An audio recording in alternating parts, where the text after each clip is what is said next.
Hello friends, टास्कवेस की इस नई वीडियो में आपका स्वागत है। इस वीडियो का पहला पार्ट मैं बना चुका हूँ और आज हम इस दूसरे पार्ट में डिस्कस करेंगे कुछ इम्पोर्टेंट कॉन्सेप्ट। तो हमने इस प्रोग्राम से रिलेटेड कुछ कॉन्सेप्ट पहले समझे थे इसके पिछले वीडियो में, और हमने उनको अप्लाई करके इस प्रोग्राम का आउटपुट भी कैसे किया था। इस वीडियो में उस कॉन्सेप्ट को हम आज और अच्छे तरीके से समझेंगे। हाँ, तो पहले मैं इस प्रोग्राम को रन करके आपको इसका आउटपुट दिखा देता हूँ। आप ये टर्मिनल पे देख सकते हैं यहाँ पर आउटपुट में।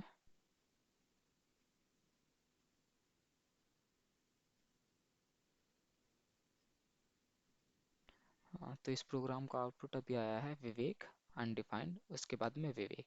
तो यहाँ पर हो क्या रहा है, तो यहाँ पर जब हमने इस फंक्शन को कॉल किया है तो उसके बाद इसने ये वाला फंक्शन इसको रेफर कर रहा है यहाँ पर। तो इसने सबसे पहली वाली लाइन में ये वाला दिस डॉट नेम प्रिंट किया है जहाँ पर इसकी वैल्यू थी विवेक। उसके बाद में दिस डॉट नेम ये वाला फंक्शन यहाँ यहाँ पे कॉल हुआ था और यहीं पे क्रिएट भी हुआ था। तो इसमें इसने सेकंड वाली लाइन में ये वाला जो अनडिफाइंड है ये इस वाली लाइन का आउटपुट है। उसके बाद नेक्स्ट लाइन का आउटपुट ये है विवेक। तो और ये आउटपुट किस तरीके से आ रहा है, तो अगर आप ये कॉन्सेप्ट समझना चाहते हैं तो मेरी पहली वाली वीडियो चेकआउट कर सकते हैं। अ, उसका लिंक मैं अपने डिस्क्रिप्शन बॉक्स में और आई बटन में प्रोवाइड करा दूंगा। इस वीडियो के प्रीवियस पार्ट में हमने इस प्रोग्राम का आउटपुट तो गैस किया था, बट हमने कहीं भी ये प्रिंट नहीं कराया था कि यहाँ पर इस दिस की वैल्यू क्या है, और उसके साथ ही इस वाले फंक्शन में यहाँ पर इस दिस की वैल्यू क्या है। तो हमको इन दोनों ही फंक्शंस में यहाँ पर हम चेक करेंगे कि इसको प्रिंट कराकर दिस को प्रिंट कराकर कि इसकी ओरिजिनल वैल्यू यहाँ पर क्या आ रही है। कि तो हम इसको अपनी स्क्रीन को क्लियर कर लेते हैं अभी।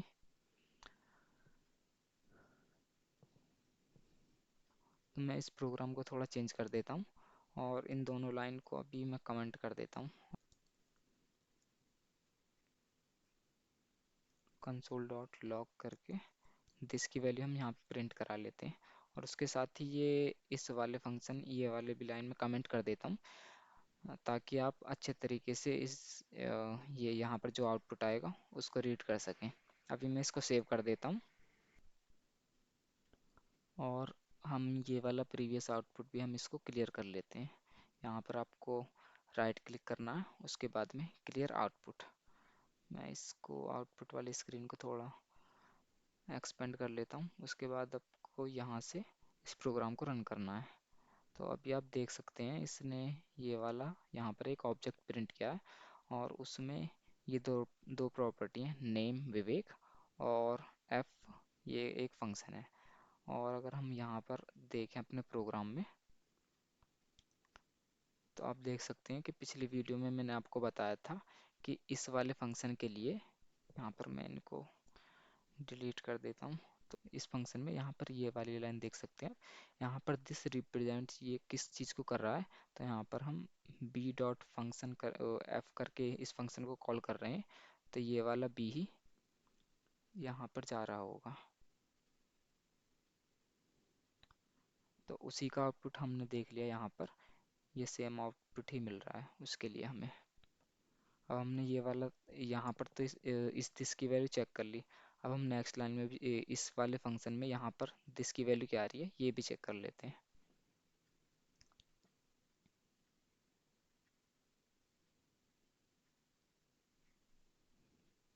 तो मैं अभी इसको या इस वाले कोड को रिमूव कर देता हूँ यहाँ से, और यहाँ से भी इस कोड को रिमूव कर देता हूँ, और इसमें कंसोल डॉट लॉग कर लेते हैं दिस की वैल्यू। और अब हम इस प्रोग्राम को रन कर लेते हैं। पहले इसको आउटपुट को मैं क्लियर कर लेता हूँ और अभी हम रन करते हैं प्रोग्राम को। तो आप देख सकते हैं कि यहाँ पर हमारे पास आउटपुट में एक रेफरेंस आ रहा है, और यहाँ पर देख सकते हैं ये एक ऑब्जेक्ट है जो कि ग्लोबल नाम से प्रेजेंट है। तो मैंने आपको पिछली वीडियो में बताया था कि यहाँ पर जो क्योंकि हम यहाँ पर object name dot function name करके इस फंक्शन को नहीं कॉल कर रहे हैं, तो इस केस में ये एक ऑब्जेक्ट को रेफर करेगा और वो डिपेंड करेगा कि हमारी एप्लीकेशन सर्वर साइड पे रन हो रही है या क्लाइंट साइड पे रन हो रही है। क्योंकि मैं यहाँ पर नोड का यूज़ कर रहा हूँ और डायरेक्ट इसको अपने VS कोड से ही रन कर दे रहा हूँ, तो यहाँ पर ये इसको as a back end application की तरह ट्रीट कर रहा है। तो इस केस में यहाँ पर जो ऑब्जेक्ट इसको साइन होगा जिसको, वो ग्लोबल है। ठीक है, आप देख सकते हैं कि ये ग्लोबल ऑब्जेक्ट इसकी प्रॉपर्टी है वो कुछ प्रॉपर्टी बिल्कुल सिमिलर है विंड ऑब्जेक्ट की तरह। यहाँ पर clear interval, clear time out, और उसके बाद में set interval, set time out, और अदर भी इसकी प्रॉपर्टीज़ हैं। अभी मैं आपको इसका डिफरेंस दिखाने के लिए कि हम अगर इसको क्लाइंट साइड पर अपनी एप्लीकेशन को रन करें तो इसका आउटपुट क्या आएगा, तो उसके लिए मैंने यहाँ पर एक HTML फाइल बना ली है और इसमें सिर्फ सिंपल एक लाइन यहाँ पर मैंने लिखी है जो हमारे इस जावास्क्रिप्ट वाली फाइल को इस HTML फाइल में इंक्लूड कर रहा है। तो मैं इसका पाथ अभी कॉपी कर लेता हूँ और इसको हम डायरेक्ट ब्राउज़र में रन कर लेंगे। यहाँ पर हम इसको पेस्ट कर देते हैं पाथ को, और हमारे पास आउटपुट में कुछ अभी प्रिंट हुआ होगा। तो हम इंस्पेक्ट को ऑन कर लेते हैं और यहाँ पर हम देख सकते हैं कि आउटपुट में हमारे पास क्या प्रिंट हो रहा है। ये विंडो ऑब्जेक्ट प्रिंट हो रहा है और इसके पास काफ़ी सारी प्रॉपर्टीज़ प्रेजेंट हैं, और इसमें ये सेट इंटरवल, ये काफ़ी फंक्शन भी मौजूद प्रेजेंट हैं। यहाँ पे आप देख सकते हैं कि clear interval, clear time out, so similar property ही हमारे इस ग्लोबल ऑब्जेक्ट में ही प्रेजेंट थी। तो अ, हम इसका कंक्लूजन ये निकाल सकते हैं कि अगर हम अपने एप्लीकेशन को सर्वर पर रन करा रहे हैं तो उस केस में यहाँ पर जो दिस ऑब्जेक्ट है वो रिप्रेजेंट करेगा ग्लोबल ऑब्जेक्ट को, और अगर हम अपने एप्लीकेशन को यहाँ पर क्लाइंट साइड पर रन करा रहे हैं तो उस केस में ये दिस रिप्रेजेंट करेगा हमारे इस विंडो ऑब्जेक्ट को।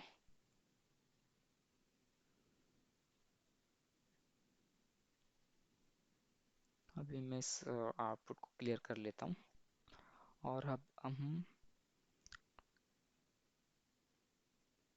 इसकी डिफरेंट वेरिएंट और देख लेते हैं कि अगर हम इस फंक्शन को as a arrow function defined करें और इस या दूसरे वाले फंक्शन को भी as a arrow function defined करें, तब इसका आउटपुट क्या होगा।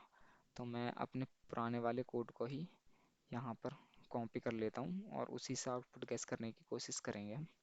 तो अभी मैं इस फंक्शन को यहाँ पर, ये जो एनोनिमस फंक्शन था, इस फंक्शन कीवर्ड को हटा देता हूँ और यहाँ पर इसको एरो फंक्शन बना देता हूँ। अगर आप यहाँ पर हमारा कॉन्सेप्ट अप्लाई करेंगे जो हमने प्रीवियस वीडियो में सीखा था, तो अभी क्या हो रहा होगा,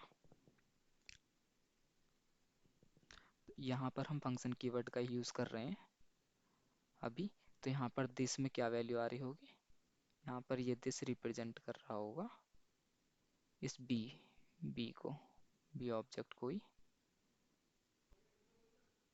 और इस लाइन में अगर हम देखेंगे, इस वाली लाइन में यहाँ पर ये दिस डॉट नेम अगर हम प्रिंट कराएंगे तो उस केस में ये बी के पास जो नेम प्रॉपर्टी होगी वो वाली प्रिंट होगी। तो इसका मतलब है यहाँ पर विवेक प्रिंट होना चाहिए।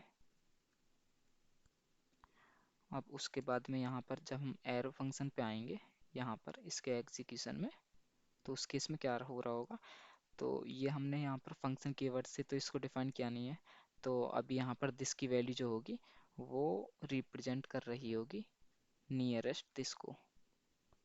यहाँ पर ये प्रेजेंट कर रहा होगा इसके नियरेस्ट दिस जो भी ऑब्जेक्ट होगा उसको। तो इसका मतलब ये है, इसके मतलब ये वाला फंक्शन अभी इस वाले फंक्शन के अंदर में ही आ रहा है, ऊपर वाले फंक्शन के, और ऊपर वाले फंक्शन में दिस की वैल्यू यहाँ पर थी बी। तो इसका मतलब ये है ये वाला दिस भी रिप्रेजेंट कर रहा होगा इस बी को ही। अभी हम बी डॉट नेम करेंगे तो यहाँ पर भी विवेक प्रिंट होना चाहिए। और यहाँ पर हम सेल्फ को जो असाइन कर रहे थे इस वाली लाइन में, हमने यहाँ पर सेल्फ को दिस से असाइन कर दिया है। तो अभी हम यहाँ पर इस वाले फंक्शन में अगर सेल्फ डॉट नेम करेंगे तो अगेन विवेक। तो अभी इस प्रोग्राम का आउटपुट क्या आना चाहिए, तो इस लाइन में विवेक, उसके बाद में इस वाली लाइन में भी विवेक, और यहाँ पर ये लास्ट वाली लाइन है, यहाँ पर भी विवेक ही प्रिंट करेगा। अभी हम इस प्रोग्राम को रन करा के देख लेते हैं हमारे पास क्या आउटपुट आएगा। मैं इसको यहाँ से रन करा लेता हूँ और हम चेक करते हैं आउटपुट अभी।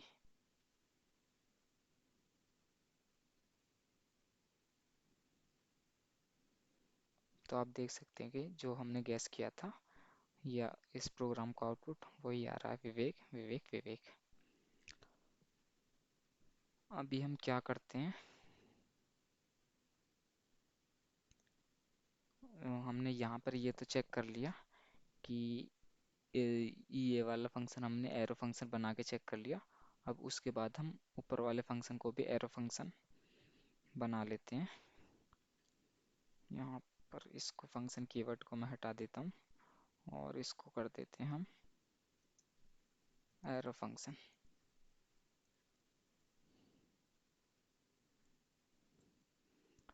और अगर हम इस प्रोग्राम का भी आउटपुट चेक करेंगे तो मैं इस प्रोग्राम को रन करा देता हूँ। या अभी हम अ, इस प्रोग्राम को रन करने से पहले अभी हम गैस कर लेते हैं यहाँ पर क्या वैल्यू आ रही होगी।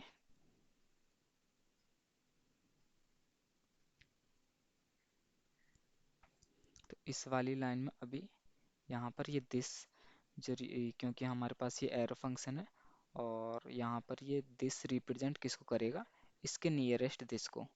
तो यहाँ पर हम देख सकते हैं कि इसके बाहर वाले इस वाले लेवल पे, बाहर वाले लेवल पे यहाँ पर जो दिस की वैल्यू है वो हमको चेक करनी पड़ेगी क्या आ रही है। तो वो वाली दिस की वैल्यू हुई इस वाले दिस में असाइन हो जाएगी। तो हम अगर हम इस प्रोग्राम को क्लाइंट साइड पे रन करेंगे तो उस केस में इसकी वैल्यू आएगी विंडो। बट अगर हम इसको नोड पे रन कराएंगे तो इसका आउटपुट कुछ वेरी करेगा और इस दिस की वैल्यू कुछ डिफरेंट होगी। अभी हम जब इस प्रोग्राम को रन कराएंगे तो यहाँ पर हम कंसोल डॉट लॉग करा के इसकी वैल्यू एक बार चेक कर लेंगे।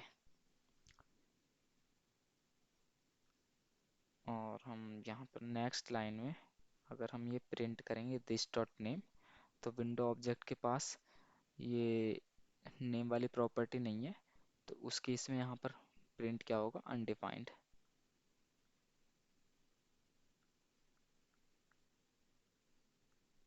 उसके बाद नेक्स्ट लाइन में क्योंकि ये वाला फंक्शन भी एक एरो फंक्शन है तो ये वाला यहाँ पर दिस किसको रेफर करेगा, इसके nearest this function this object को। तो यहाँ पर भी ये सिमिलर इस वाले दिस को ही रेफर कर रहा होगा। तो अब इस केस में दिस की वैल्यू क्या है, या तो इसकी वैल्यू विंडो होगी या कुछ डिफरेंट वैल्यू होगी। तो उस केस में भी अगर हम दिस डॉट नेम करेंगे और यहाँ पर सेल्फ डॉट नेम भी करेंगे क्योंकि यहाँ पर सेल्फ भी इस वाले दिस को ही रिप्रेजेंट रेफर कर रहा होगा, तो इन दोनों ही केसों में या तो ये दिस और सेल्फ विंडो ऑब्जेक्ट को रिप्रेजेंट करेंगे या एक अनदर ऑब्जेक्ट को रिप्रेजेंट करेंगे। बट उन दोनों ही केसों में क्या होगा, यहाँ पर दिस डॉट नेम उस ऑब्जेक्ट के पास नहीं है, तो दोनों ही केसों में यहाँ पर अनडिफाइंड प्रिंट होना चाहिए। तो इस वाली लाइन के लिए भी प्रिंट होगा अनडिफाइंड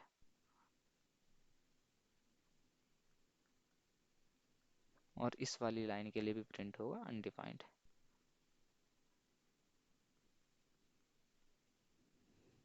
तो अभी हमारे पास देख सकते हैं इन तीनों ही केसों में अनडिफाइंड प्रिंट हो रहा है। तो हम यहाँ पर आउटपुट में जब चेक करेंगे इस प्रोग्राम को रन करके तो यहाँ पर तीनों लाइन में अनडिफाइंड होना चाहिए। अभी हम इस प्रोग्राम को डायरेक्ट रन करा लेते हैं यहाँ से। और इस एक बार हम इसका आउटपुट क्लियर कर लेते हैं पहले और इसको रन करा देते हैं। और आप देख सकते हैं कि यहाँ पर आउटपुट में हमारे पास तीनों लाइनों में ये अनडिफाइंड आ रहा है। अभी ये अनडिफाइंड तो आ गया, लेकिन हमने यहाँ पर कभी यहाँ पर अभी हमने चेक नहीं किया है कि यहाँ दिस की वैल्यू क्या आ रही है। तो अब उसको चेक करने के लिए हम अगेन इस इन स्टेटमेंट को डिलीट कर देते हैं और यहाँ पर दिस की वैल्यू प्रिंट कराएंगे डायरेक्ट। यहाँ पर हम कंसोल डॉट लॉग कर लेते हैं दिस,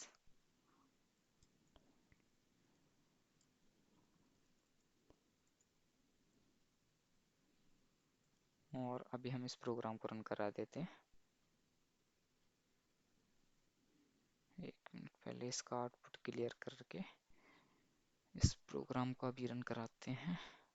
तो आप देख सकते हैं कि यहाँ पर हमारे पास एक एम्प्टी ऑब्जेक्ट आ रहा है।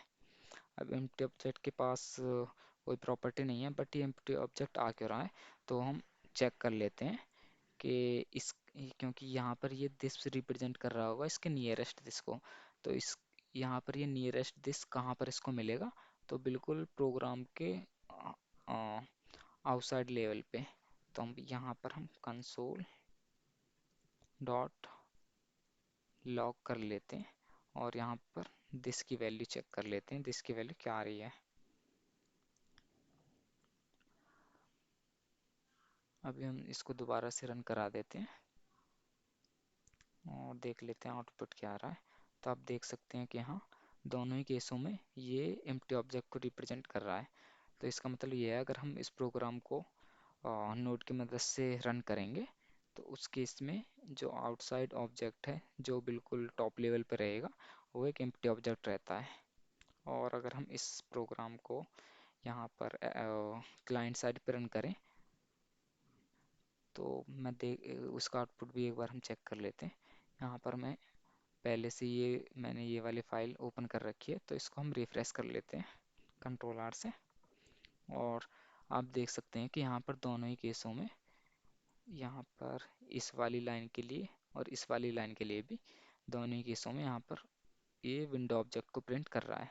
तो इसका मतलब ये है, अगर हम अपनी इस प्रोग्राम को एप्लीकेशन क्लाइंट साइड पर रन कराएंगे उस केस में हमारे पास ये दिस रेफर कर रहा होगा विंडो ऑब्जेक्ट को। हम इस वाले फंक्शन के लिए भी चेक कर सकते हैं कि यहाँ पर ये इस दिस की वैल्यू क्या आ रही होगी। तो हम इसको कंसोल डॉट लॉग कर लेते हैं और दिस प्रिंट कर देते हैं। अभी हम इसको पहले डायरेक्ट यहाँ पर रन कराएंगे तो इसका आउटपुट हम देख सकते हैं कि तीनों ही केसों में ये एक एम्प्टी ऑब्जेक्ट को प्रिंट कर रहा है। और अगर हम इसको अपने क्लाइंट साइड पर रन कराएंगे तो मैं अब ब्राउज़र पे जाता हूँ और उस पर इसको रिफ्रेश कर लेता हूँ। यहाँ पे आप देख सकते हैं कि तीनों ही केसों में ये विंडो ऑब्जेक्ट प्रिंट हो रहा है।